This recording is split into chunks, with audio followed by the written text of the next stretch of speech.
This is the story of Phillip Westover by Cheryl Murphy, a story told with letters between a son and his mother. Jay Paget reads the part of Philip. Cheryl Murphy reads the part of his mother, Sarah. Sheriff Judd Benson is read by Ray Delary.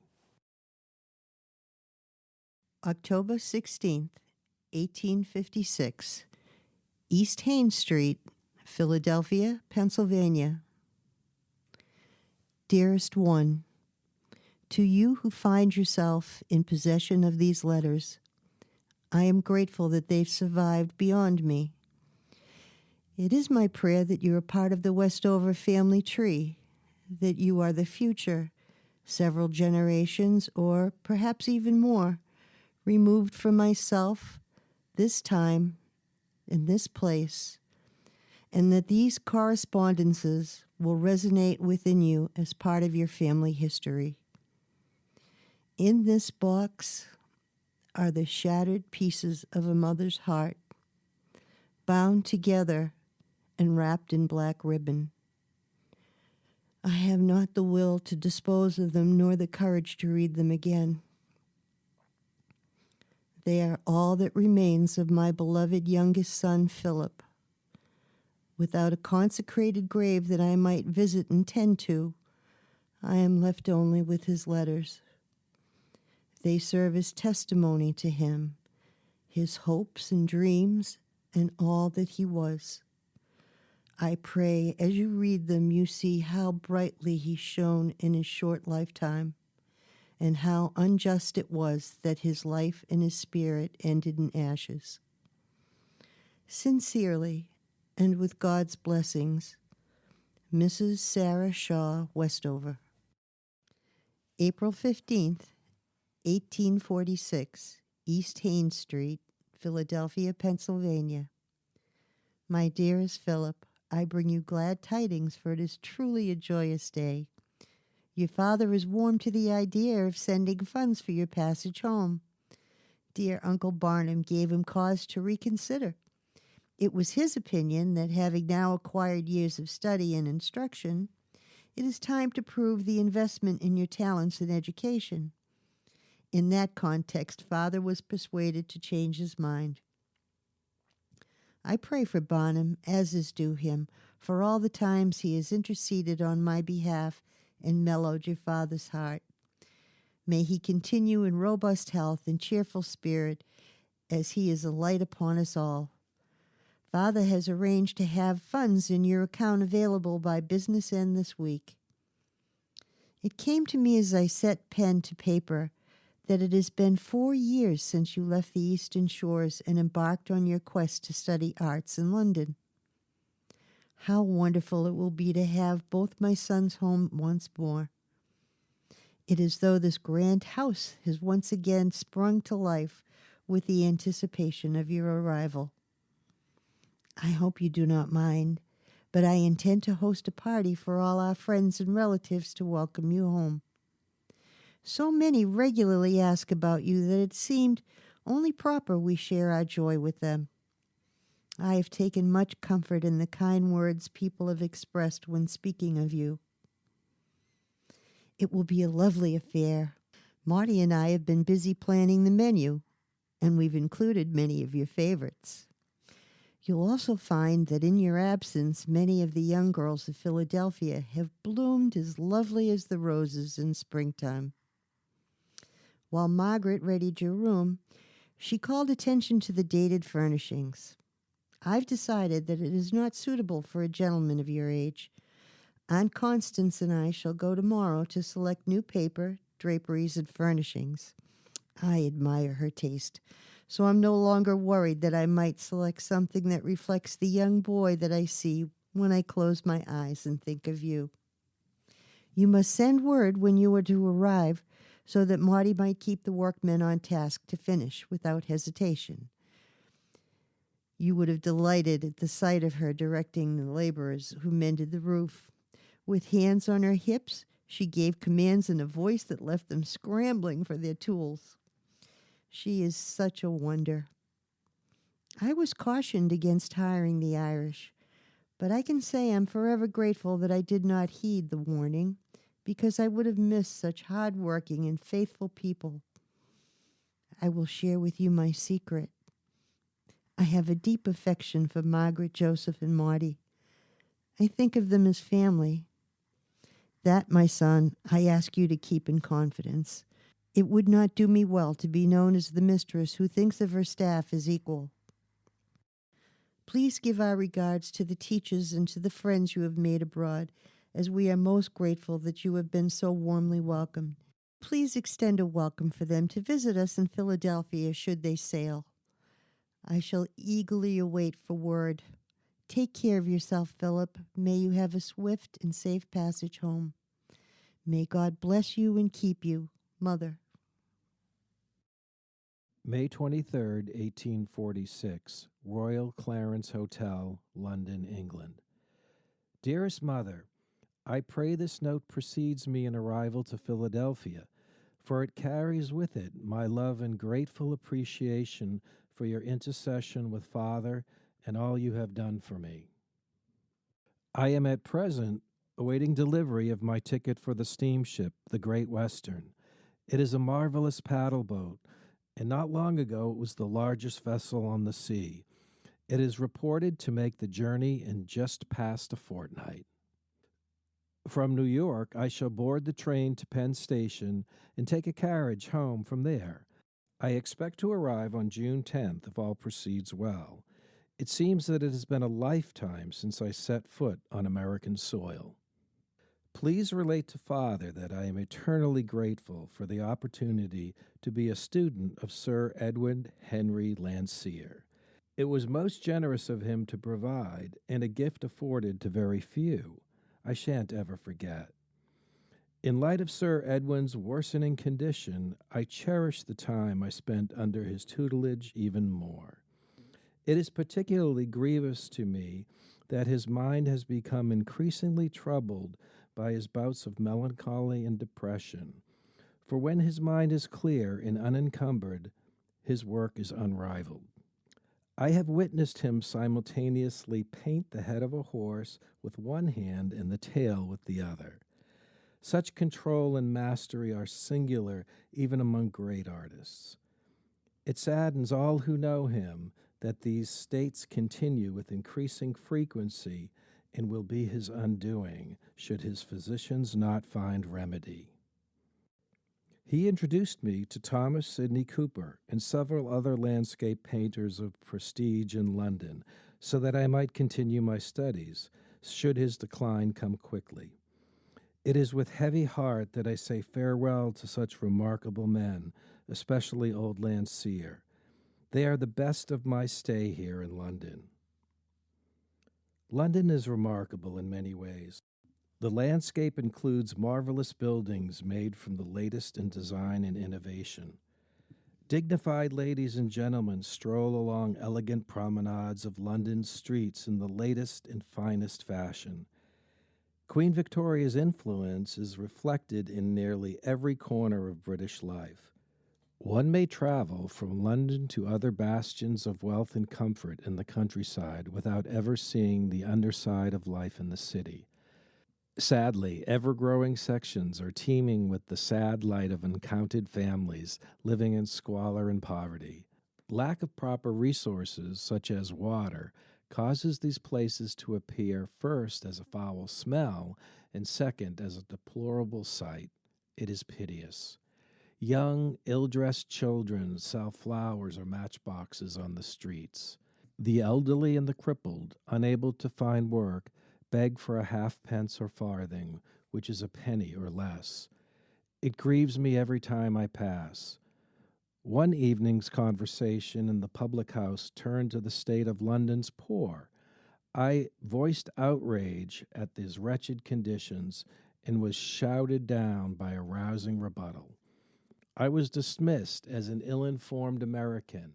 The prevailing attitude is that these people deserve to be there by virtue of laziness or stupidity.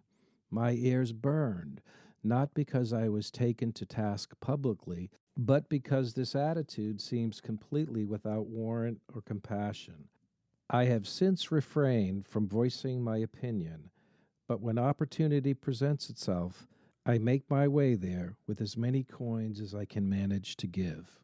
After that rejoinder on said evening, a young man approached and confided to me that he and others agree the conditions are deplorable. He recommended I read the novels of Charles Dickens, stating that they shed much light on the sad existence of so many. I have purchased Oliver Twist and Nicholas Nickleby, with hopes of finishing them at sea. Please excuse my ruminations. This is far from a mournful day of life in London. I was extremely happy here, and yet I am happier still to come home once more. I dream of the willows and the oak trees, of the smell of wild roses and lilacs from the garden, and of breathing in the fresh air of Philadelphia. I am eagerly anticipating a reunion with you, Father, and William. I hope that my dedication and mastery of landscape art will impress them sufficiently that they will see I am not meant for the banking business. My life's calling is to pursue the spirit through painting. Until I arrive, Mother, know well that I come home without thought of past events that once troubled me. I am optimistic and eager for a fresh start. Ever your devoted son, Philip. August 22nd, 1847, East Haines Street, Philadelphia, Pennsylvania.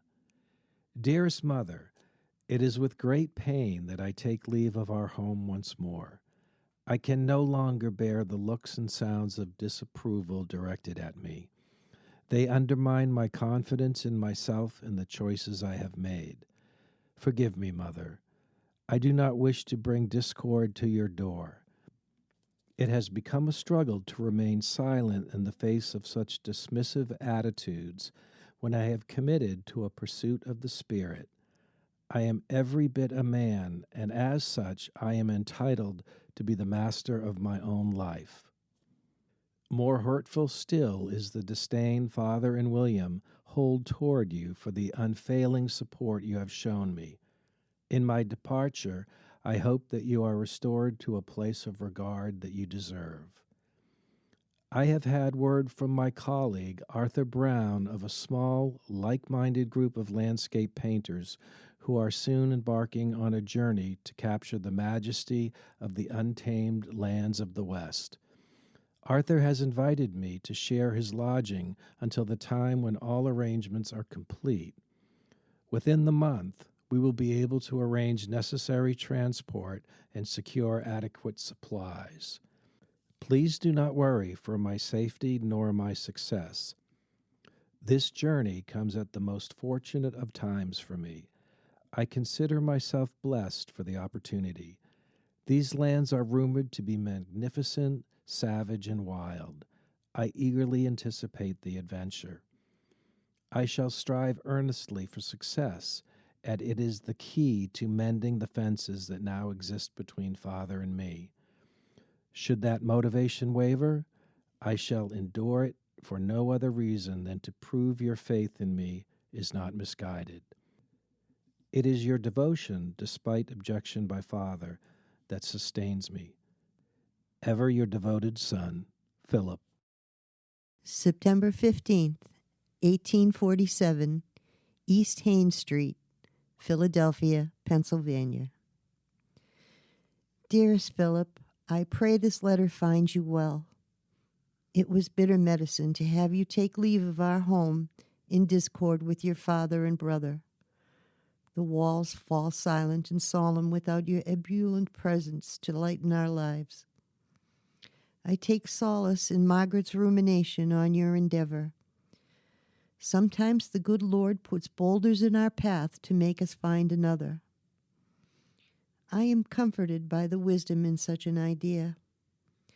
Often when I find myself alone and distraught, Margaret is there with her abiding faith, and I am reassured. It is not for me to enjoin upon you the importance of your success, as you have laid all your options at stake on this opportunity to prove your worth. I would be remiss not to remind you that should you fail, in Father's eyes it would prove you to be an unappreciative and foolhardy man. In such event, you would have done better to perish in your arduous journey, lest you come home in failure or disgrace. As you have been raised thusly, you understand that it is the requirement of every man to truth, virtue, honor, and integrity. On that firm foundation, a young man may build his success by virtue of his talents and education. It is of the most importance to your father that his sons be an honor to their country and a blessing to their parents. He is of the opinion that I do you more harm than good to encourage your pursuits when placement is ready at the bank. Sadly, I find difficulty in such rigidity.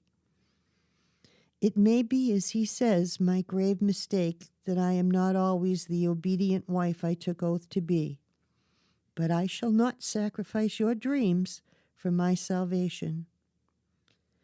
Nevertheless, I must take him at his word, for I have never known him to speak falsely, nor is he one to waver in his standards despite opposition in any form.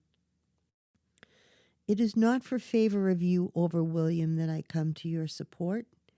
It is a mother's love for her children that would be given equally to William should he find need.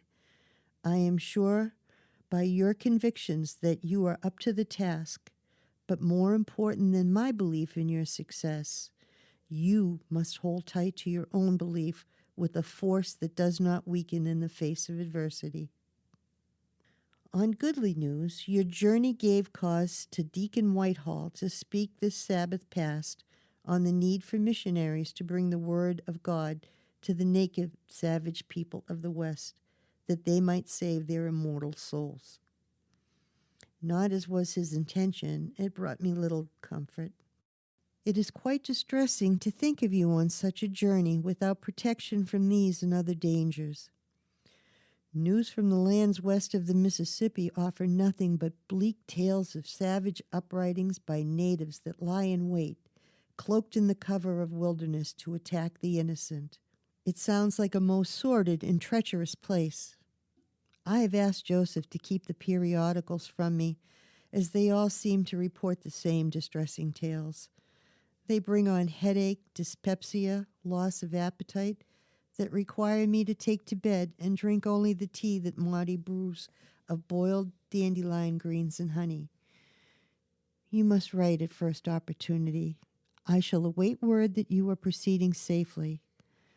Lastly, dear Philip, forget not your conversations with our Lord, for it is He alone who will hold you safely in your time so far from us. May heaven hold you in good health. May God bless you and keep you, Mother. November 17th, 1847, Provincial, New Mexico. Dearest Mother, I pray that you are well. It does not surprise me that you should depict Father's threats and admonishments as measure of his devotion to my well-being. It is your loving disposition that allows you to see the best in us, Mother, and to that end I will try not to think harshly of him. My job is made easier by the great distance between us. It is my fervent hope that all will soon be put right, and Father too will delight in the work that brings me such joy. As we traveled, we took shelter in several military forts along the way. It was at Fort Smith that our party had the great good fortune to meet the famous guide Kit Carson, the one and the same whose exploits have been chronicled in the periodicals read at home. He was bearing dispatches headed for Washington. That night, after a solid meal, we spoke of his adventures. His version of a particular expedition, which I had found exciting in printed version, was shared with far less braggadocio than one might imagine. Still, it thrilled all to hear the tale of his group making its way through the snowbound Sierra Nevada that winter, in danger of mass starvation as well as cold. He took no credit in the expert skills that pulled them through, but I am sure it was on this that they survived. Then, as if not in and of itself a death-defying travail, the expedition moved south enduring attacks by natives who killed a man. And it was not yet the worst. The following year for him included an increasingly violent set of circumstances, too graphic to relay, as was told among men that night. But rest assured, there lays a thrilling novel in this man's exploits. As he laid out several tales of his life, he recounted facing the enemy during the Revolutionary War, dared brave and exciting adventures across the wilderness, and knew untold successes in situations most men would recoil from. And yet he confided that he would trade all these glories to be back trapping beaver as a humble fur trader. That remark has stayed with me, and perhaps always shall. For the rest, the journey here was elongated by unforeseen hindrances that are part and parcel of westward travel. Upon arrival, we procured lodging in a settlement in the provincial territory of New Mexico. It appeared on the horizon like a mirage in olden tales after many long days of travel, with no man-made structures in sight.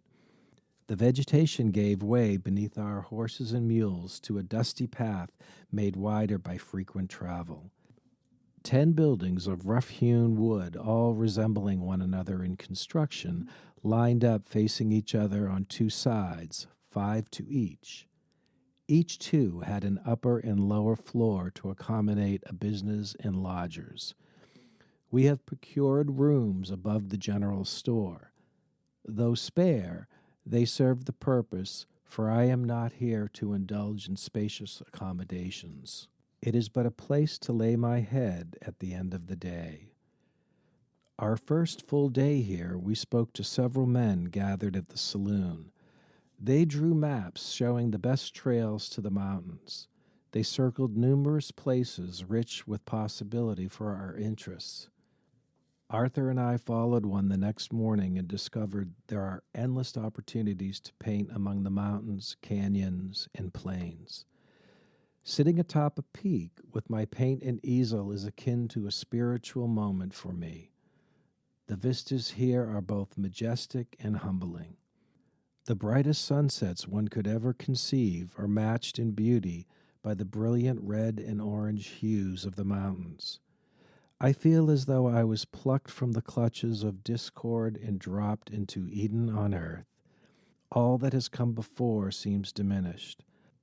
I look upon them and know my Maker is God.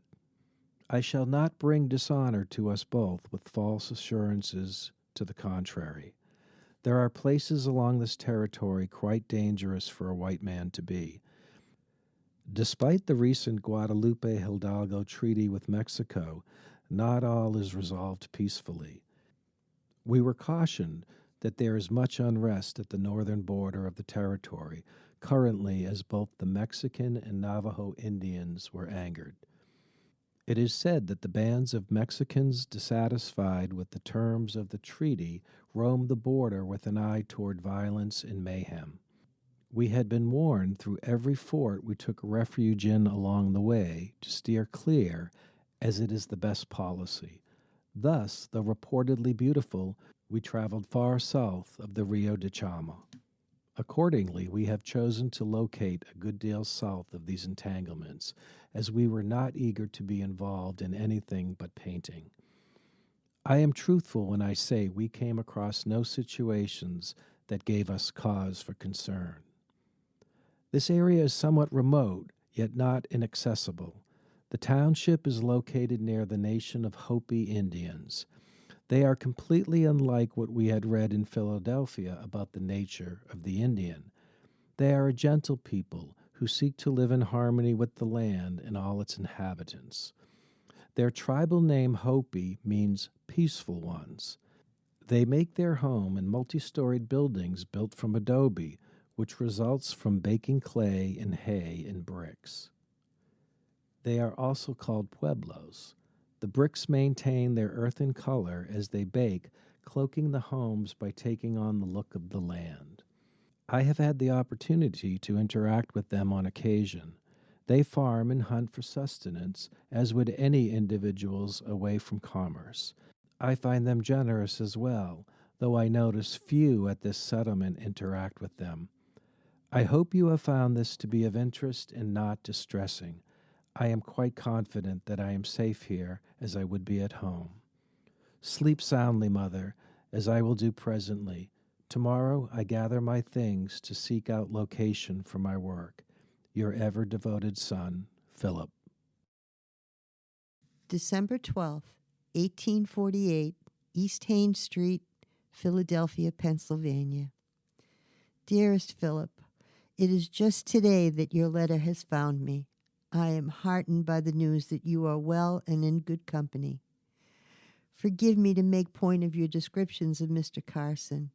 It gave me pause to remember you at a younger age when your enthusiasms would consume your heart with glee. It has greatly warmed mine to read. It was so vivid that I could hear your voice at age 10, regaling me with something that you found to be quite an amazing story. Truthfully, he does indeed sound as a figure both larger than life and comfortable in a humble position. Such men are to be praised for their humility. I've shared this story with Father and William and all who ask for your well-being. It is surprising and thrilling to most that you should encounter Mr. Carson, a legend of the nation, in such a remote wilderness. As I read your letter, I found opportunity to note that you have made no mention regarding your need of additional funds, which to your credit shows an expedition well planned. Both Father and William agreed that it was successful in that regard. As you have made no mention, I'm drawn to ask you if there is a church that you might worship properly. It is of utmost importance that you not neglect to pay your respect due to the Lord. This life is full of temptation and vice that must be guarded against with devotion to the teachings and precepts of the church. It's easy for a good man to become too familiar with those ideas that would consume a soul given the opportunity. I fear these temptations abound in the wild frontiers. You must make regimen of your Christian duties. Your distance from home does not preclude your obligation to the Lord. I have enclosed a simple gift for you. It is my hope it reminds you of those who love you and miss you at home. It is doubtful that this should reach you in time for your Christmas cheer. Perhaps by Epiphany it will find its way to you, as the wise men found their way to Bethlehem in the Nativity. Know that you will be missed at the family repast. My love goes with you, Mother. January 12th, 1849, Provincial, New Mexico. Dearest Mother, I pray this letter finds you well. How shall I sufficiently express to you my joy in receiving a picture of my beloved family as a gift? I shall keep it with me always, most precious of all I have. To look at you, it is as though no time has passed since I left for Western destinations.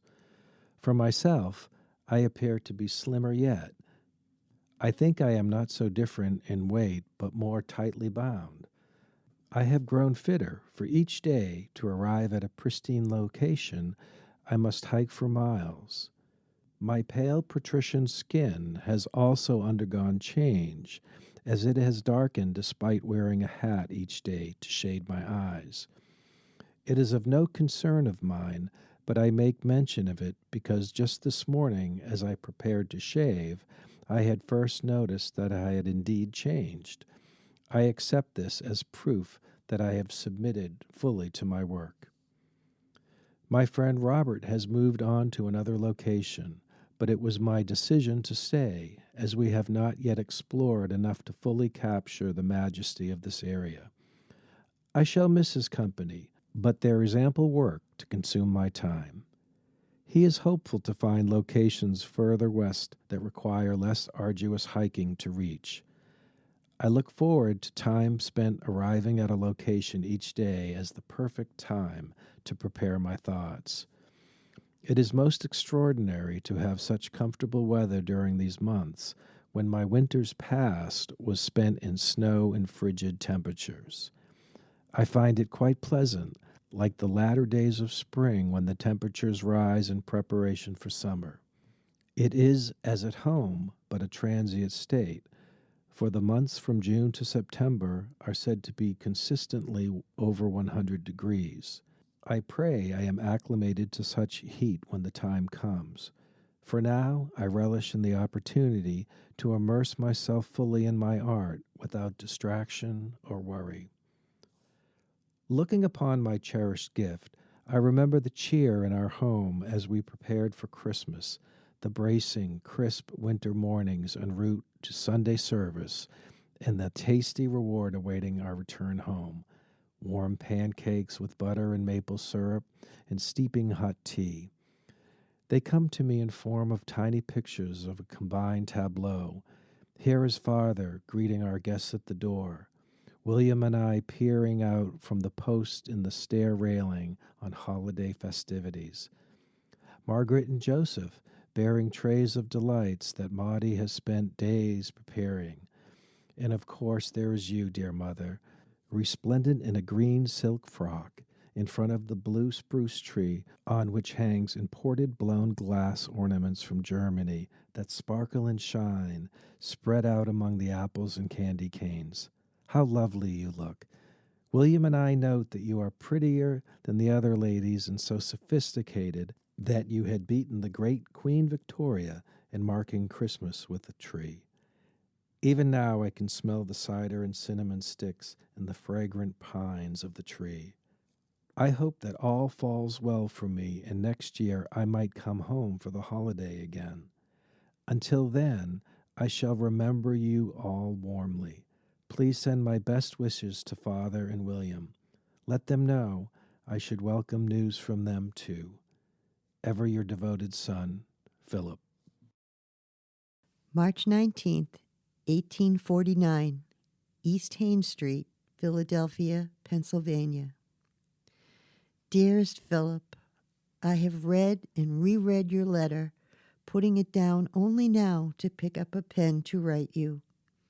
Your words bring to my mind such happy times of our Christmas celebrations.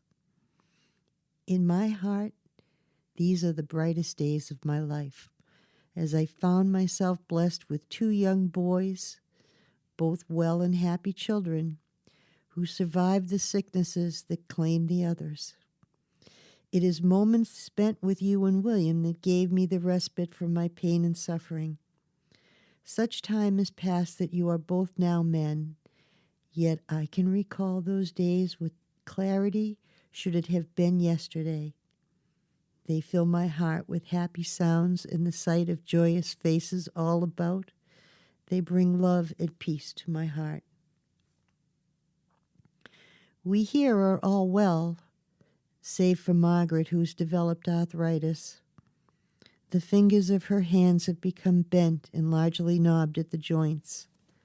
They are painful to look at, and I am heartbroken that this has befallen her. She soldiers on but has slowed down considerably.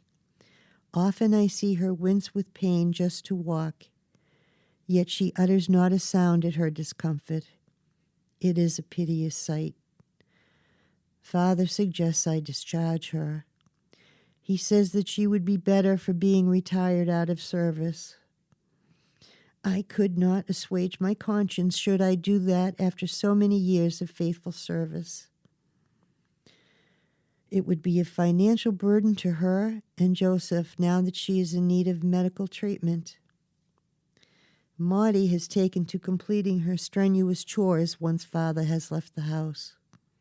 I turn a blind eye, as it suits me not to worry that I should be left explaining her unfinished work, and it saves me from being an accomplice to the deceit.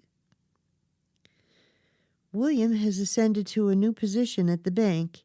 He has not replaced Mr. Claypool, who solicits business for the bank still, but rather he works to claim stakes in other business ventures. Father is quite pleased at his initiative and the investment secured by him. Far more interesting to me, he seems smitten with Clara Ashland, daughter of General and Mrs. Warren Ashland. At our Christmas celebration, he spent an elongated amount of time in her company. He has called on her frequently since that occasion. I am quite pleased that he lays out his future plans in a successful manner, and he conducts himself well in Father's eyes. I'm certain the very same for you in due time, dearest Philip. The season has come upon us for dances and church socials. I so enjoy the sight of young people at their first opportunity to keep company with one another. I dare say many romances begin at these chaperone parties. We are in receipt of an invitation to the wedding of one such couple you know well, Miss Elizabeth DuPont and Mr. Andrew Smith. They shall be wed in April. She will make a lovely bride, and Andrew is a fine young man. I look forward to it, as it's been quite some time since there has been a happy ceremony at church. This year past has seen nothing but the passing of several congregation members and heated meetings on the reform of abolition and women's suffrage. I am wont to agree with the abolitionists that no soul should be enslaved, not unlike your story of London's poor. I made assertion of the dreadful state of the Negroes and was reminded by Mr. Trazemore of Leviticus 25:44-46.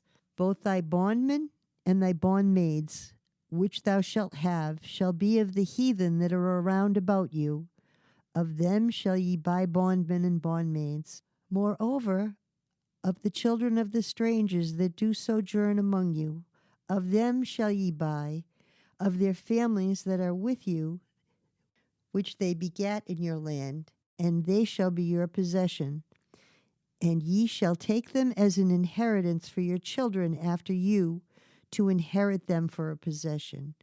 They shall be your bondmen forever.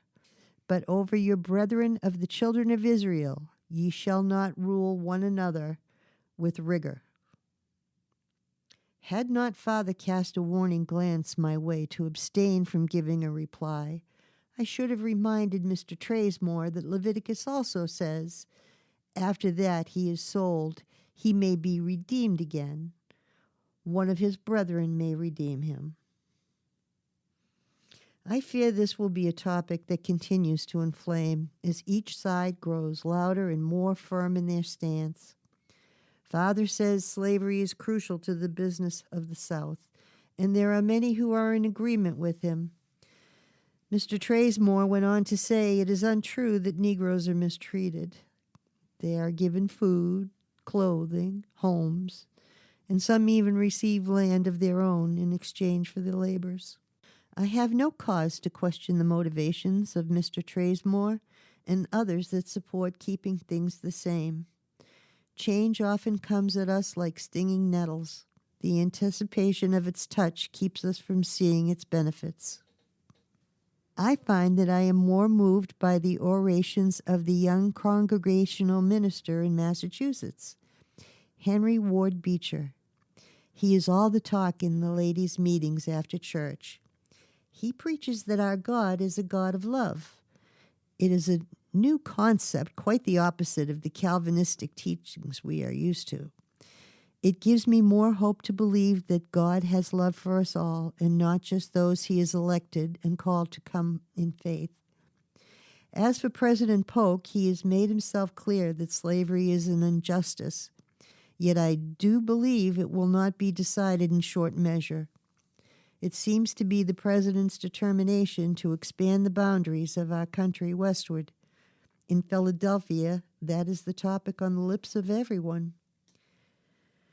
I would so love to attend these meetings. It would be exciting to exchange new ideas with the opportunity, perhaps, of leaving my mark on this life with deeds that benefit others. At last I am unable to do so, as our station requires my abstention, as does being a wife of a prominent businessman. It is feared that I might draw undue anger and ill will to Father and the bank itself. For occupation of my time, I content myself with giving support to the church ministries. They too are noble causes. It was not their lack of benefit, but the excitement of new pursuits that caused me yearning for a change. I must continue to be of the mind that society is in great need of the steady and dependable such as father. Where should we be without upstanding men of honor? Lastly, dearest Philip, I implore you, take caution of your visage, for it will not suit your needs to make sale of your artwork to wealthy clients should they consider you of savage background yourself. This is as it is, my son, not as it should be. I await patiently your next letter. May God's blessings be yours, Mother. April 8th, 1849, Provincial, New Mexico. Dearest Mother, I pray this finds you well. I must ask first, for it weighs on my mind, how does Margaret fare these days? I should hope the warmth of spring and sun bring comfort to her bones and relief to her spirit. Now that I find myself away, I have become aware that my memory of Philadelphia is a crystal frozen in time.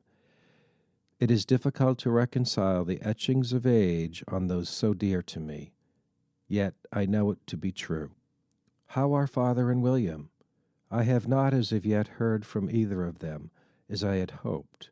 Please let them know that I ask after their well-being and send my regards. I am delighted that William finds success in both business and romance. He wears well the school-age title of fair-haired boy. To his benefit, it is not just a shallow honor, for he is intelligent and has learned from Father the many skills to make a bright future.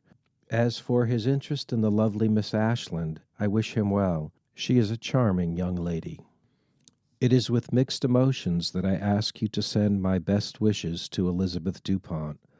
I imagine it must come as no surprise to you how much I admired her.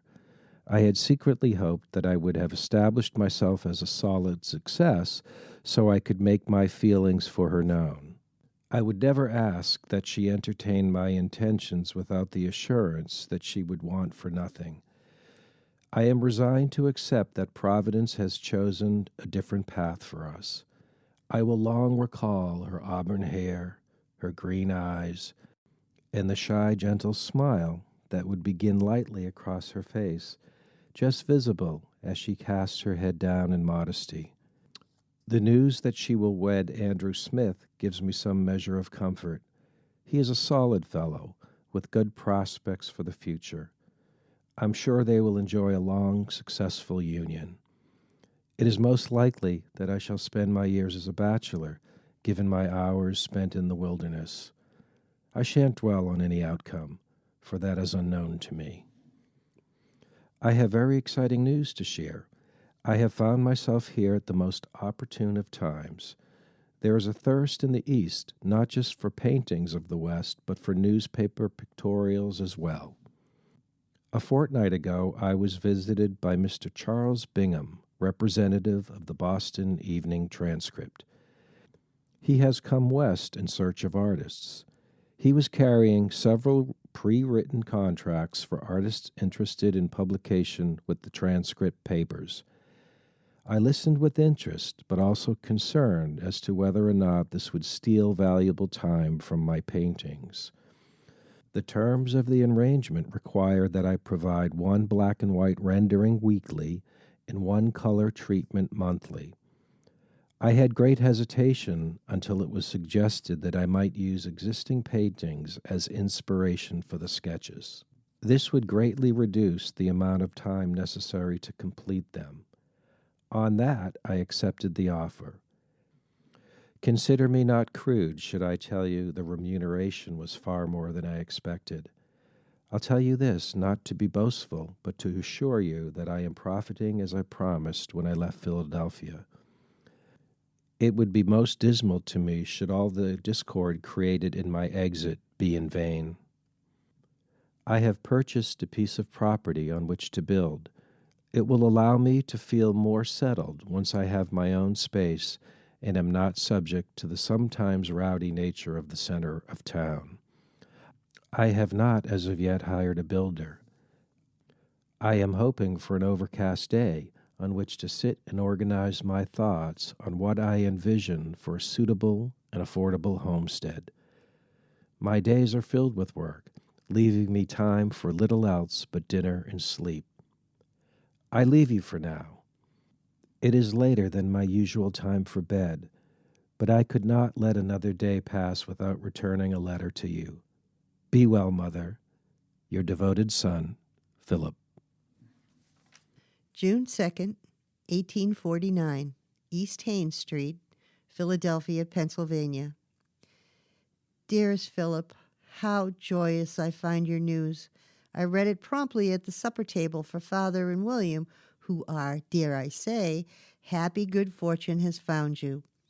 It will be my heart's delight to give such a splendid report to all who ask after you. It comes at a time when I am wont for pleasant tidings. As we have laid dear Margaret to rest, winter took a terrible toll on her. As March turned to April, I thought she would come through it all. Yet it was not to be. She had come down with a vicious catarrh. It left her rattled with a cough which she could not recover from. Maudie nursed her faithfully with poultices and herbal teas without success. Dr. Minot came on several occasions, but said all was being done for her with proper care. Should she worsen, she could be moved to the hospital. She never left our house, dear soul, passing on with her beloved Joseph and her sister at her side. Gentle Margaret, so quiet in her demeanor. Dearest father made offer to Joseph to see to all expenses incurred for a proper burial. I was so proud that his abiding adherence to obligation brings him still to deeds most generous. We made wait for her son John and his family to arrive near 1 week past her departure, as they had come from Kentucky. Catherine and her husband and 3 children arrived from New York City in due time. Our home has not seen so many guests since years long past.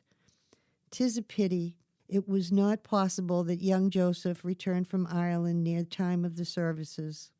On your return, we may visit her grave, as father has also seen to a proper stone to mark it.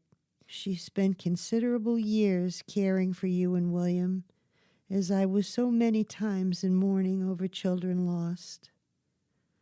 Poor William was quite distraught at her passing, as you must feel presently as well. I tell you that she has joined the angels, and her pain and suffering is ended. Forgive me for answering your joyous news with tides of death and sadness, but it is not upon me to shield you from the sorrow of her passing. As you sit on your mountain tops, remember Margaret well, as you do your family. Your father and brother are at present quite busy and have asked that I continue to be responsible for correspondence. I have chided William for his neglect, but he reminds me that he is increasingly occupied by matters of business and will write when the opportunity presents itself. May God's blessing shine upon you, Mother. August 6th, 1849, Provincial, New Mexico. Dearest Mother, it is with great sadness I received your news of Margaret's passing. She was as the stars above our heads, quiet yet solidly ever present. Please share my deepest condolences with Joseph and Maudie, as she will not be forgotten in my heart. I say without shame that there are times when I make my evening devotions that I can hear Margaret's voice enjoining me to speak to our Lord as the great Father that He is. She would place her hand on my head and say, God loves you, Master Philip. He is with you always. As children, her presence during your grieving times was a reassurance for William and me that all was well. Dear, gentle Margaret, may God return her soul to heaven. I send my sympathy to you, Mother, as well, because I know how much she meant to you. I hope that you find solace in the precious time that she was a part of our home. It is most comforting that Father has provided a Christian burial and proper headstone. It is a kindness Joseph will long remember. We shall make a special trip when I return, for I am anxious to pay my respects. I have many things to tell you. So much has come to pass in the 4 months since my last letter that I have not yet had the opportunity to quietly reflect on the good fortune our God has laid at my feet, nor the opportunity to share my circumstances with you and our family. My work sells before it's complete. I have thrice set aside a landscape to send to you, and then was offered a large sum that I would be foolhardy to refuse it. Rest assured, I will not forget you. Such streaks of good fortune do not last endlessly. You might share with Father that with his example in mind, I intend to strike while the iron is hot. Not all his business lessons were lost on my otherwise occupied mind. With my work in demand, I find myself spending all my available time either en route to or from locations and at my easel working. It has left me no time to see the mundane chores required to live. I have hired a Hopi girl named Yamka to cook and care for my home. Her cooking, though vastly different from what I am accustomed, tastes clean upon my palate and gives me the stamina necessary to hike to where the vistas are best. Her presence has greatly eased the chaotic appearance of my surroundings. My work is so solitary in nature that it is a comfort to have another person in the periphery, although a language barrier prevents us from communication involving anything more expressive than pointing. I would be adrift should she leave my employ. Your devoted son, Philip. September 4th, 1849, East Haines Street, Philadelphia, Pennsylvania. Dearest Philip, I am pleased that you continue to make profitable success with your work. It is by this that you acquit yourself the presumptive failure. I am of mind that this is far dearer to you than the funds you accumulate. I could wish nothing better for you, Philip, than to be at work in the profession that speaks to your heart in a place that gives you inspiration. In my letter dated in March, I first spoke of a blooming romance between your brother William and Miss Clara Ashland. At October end, William and Clara are to be wed. It is my unhappy duty to tell you, before you entertain the notion of travel home, that it has been requested that you do not do so. It was told to me that your presence might be cause for distress. That was all that was given to me by way of explanation. I was politely asked to let the matter rest when I asked anew why this should be so. I tell you this to assure you that I am without answer should you seek it. Please take heart, for it could be no more than a wish to keep Clara's nuptials as her special day, and not an opportunity for those who follow your success from elevating you to the celebrated one or Clara. It is to me the only reason that is with just cause for such a request. It will be, for me, a bittersweet affair, though I am happy for them. Clara is a proper choice for William in disposition and intelligence.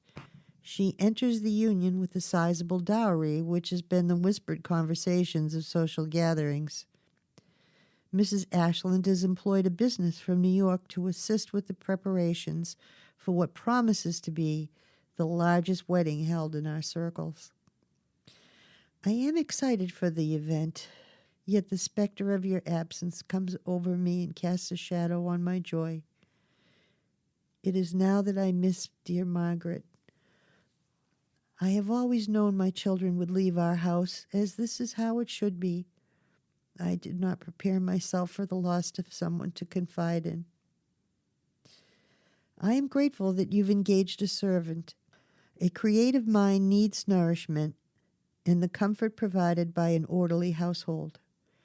I take you at your word that her people are without malice to our kind. I ask you that you maintain caution nevertheless, that you have not opened your door to undue problems. Joseph's niece, Bridget, has come to our employ. I had long hesitated in filling the position because I could not imagine replacing Margaret. Father rightly insisted it was due time for me to hire a new maid, and lay Margaret to rest. It was Maudie who suggested I employ Bridget. She is very suitable for the job. With William and Clara's upcoming nuptials, there'll be teas and dinners to host. Forgive me, Philip. This task has loosed a sadness in me. It rushes forward and spills over despite my resolve. I am ashamed that I have laid it at your feet, for it is not yours to carry. Do not worry for me. I shall steel myself in due time. Ever my love goes with you, Mother. November 8th, 1849, Provincial, New Mexico. Dearest Mother, I was quite distraught to read your letter last. Especially painful was the sadness it caused you. I am utterly dismayed as to why I was not asked to attend William's nuptials. We have not often seen eye to eye, but William is my only sibling. One might expect that as such, I should have played a part in the nuptials, even if only as the giver of a toast or best wishes for the couple. I would have gladly made the trip had the offer been afforded me. I cannot imagine the rumors my absence must have ignited. They shall do me no harm, for I am 1,000 miles away. I bristle at the thought that you will continue to be subjected to the looks of pity from those who would judge. I do not understand why my presence would prove distressing. Might I ask distressing to whom? Or is it uncivilized that I ask a question to which I know the answer? I feel their enmity toward me has grown with my success. Since I have broken no law set forth by man or God, I can only believe that my successes I have proved both Father and William wrong. I surmise that rather than admit their predictions for my failure were in error, they chose to bar me from the wedding, knowing full well my absence would reflect badly on me alone. It was my understanding that Father's objections to my pursuits were based upon my ability to sustain myself in a successful career.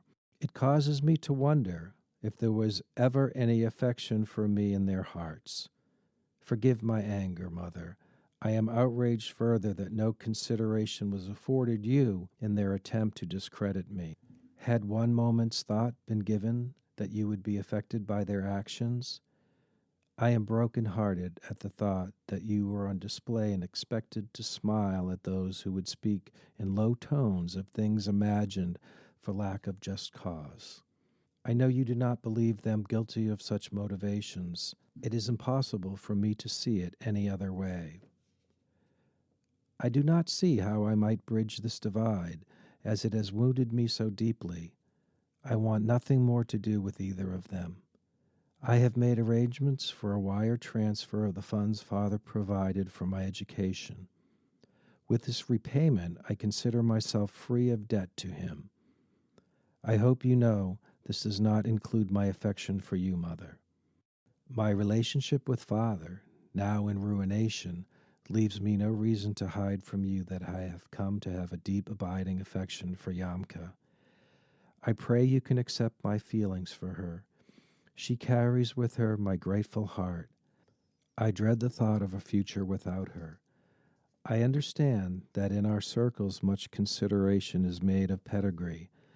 I cannot believe that God the Creator deems these people unfit for association with good Christians. To the contrary, I believe His grace and love is extended to all. I was confronted by my feelings for her on a day when disasters both large and small befell me. I attempted to carry on without temper. The final assault to my patience happened as I packed my equipment only to have my canvas, a full week's work, catch the wind and fly beyond my grasp, initially upward, then turning and plummeting down the ravine. In my anger I made a misstep and fell, ripping my trousers, skinning my knees and hands, and spilling paint and brushes. The slope of my path caused them to roll what seemed like an endless distance. For the rest of the 2-hour hike, I could think only that everything would right itself on my return home to Yamka. As I trudged my beleaguered self onward, it struck me for the first time how important she had become to me. I had come without notice to depend on the gentle, loving care she provided me. Opening the door, I saw her. As she turned toward me, her face was lit by the ebbing sunlight. It was as though God had illuminated her countenance for me to behold. I was struck by beauty I had failed to see in my dogged pursuit of my own interests. It was then I lost my heart. Please trust me when I tell you there is nothing in her demeanor that could be objectionable to anyone save for her race. It is my hope that you understand and not hold any malice toward her or me.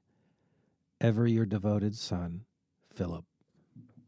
December 25th, 1849, East Haines Street, Philadelphia, Pennsylvania. Dearest Philip, forgive me. I was unable to hold your letter in private. It was opened by Father while I was not at home.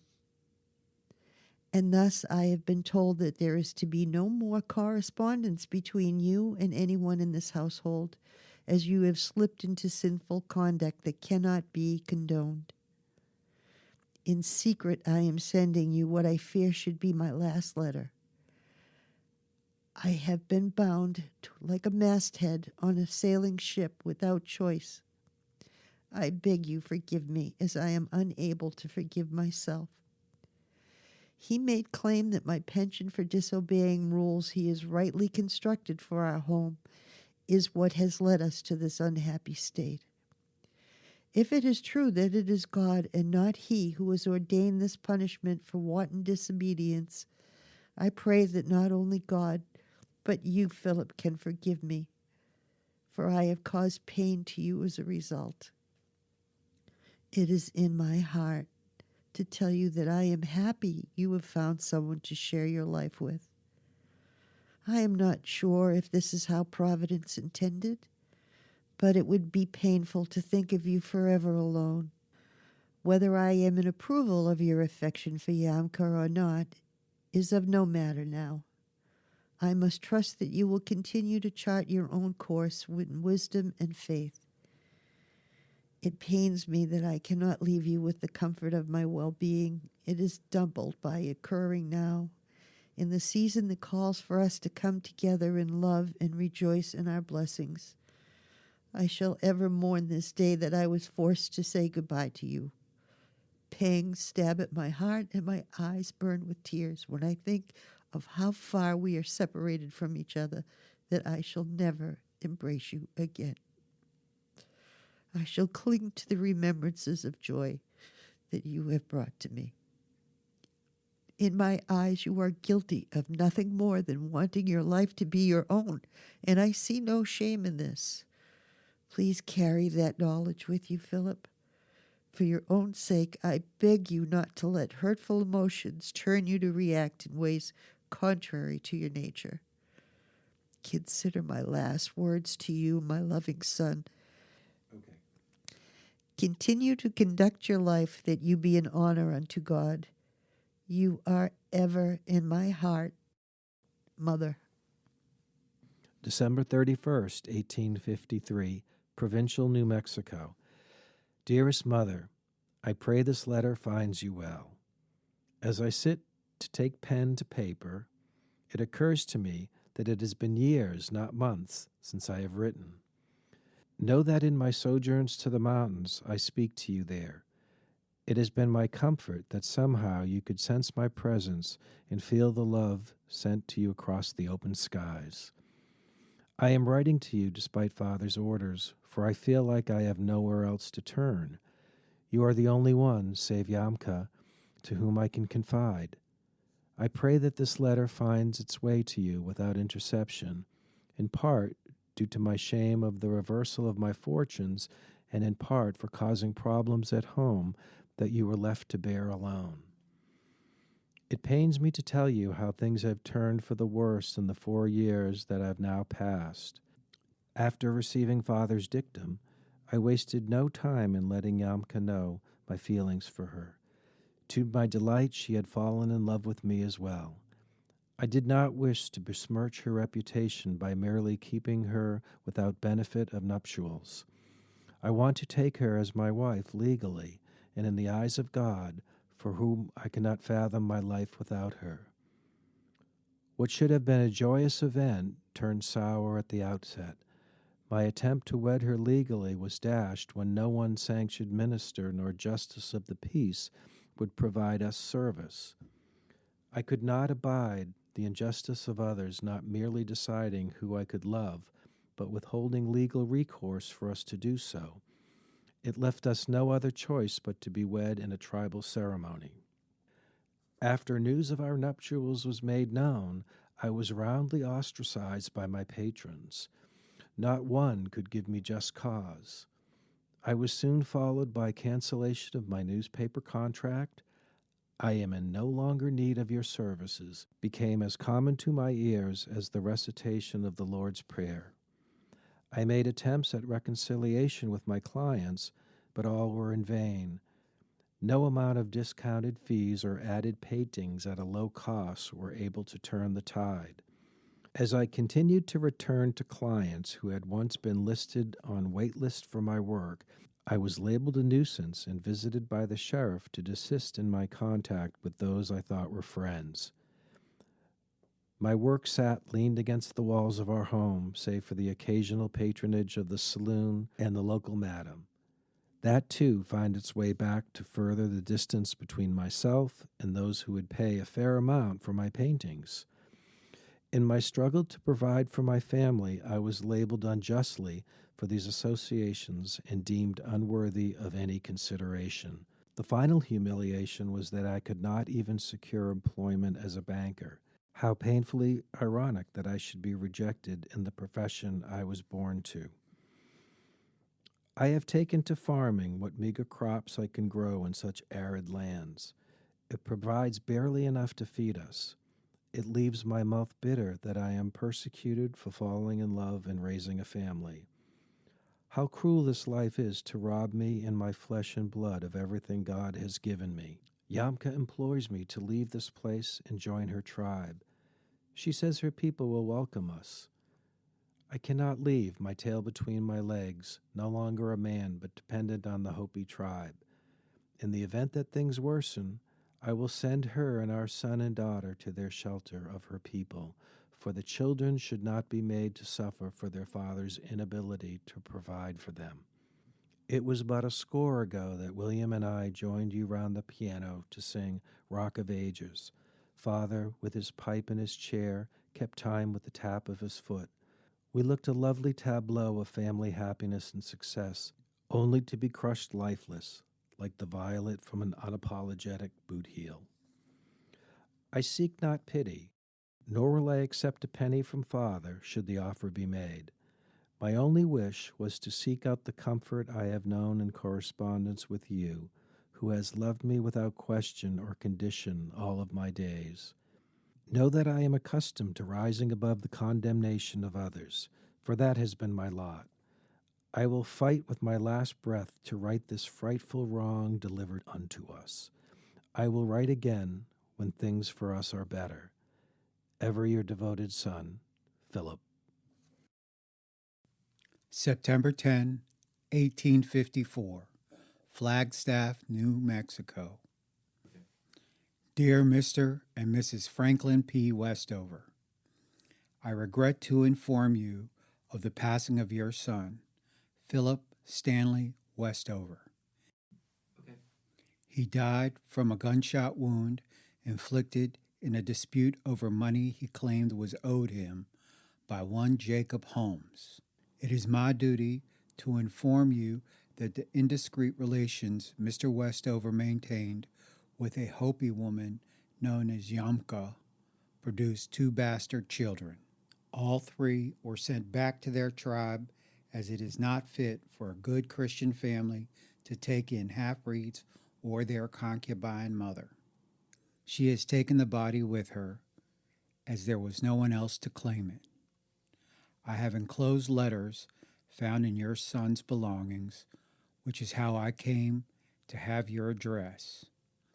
I would like to extend my sympathies just the same, as his behavior will be judged by God, not by me. Judge Benson, Sheriff.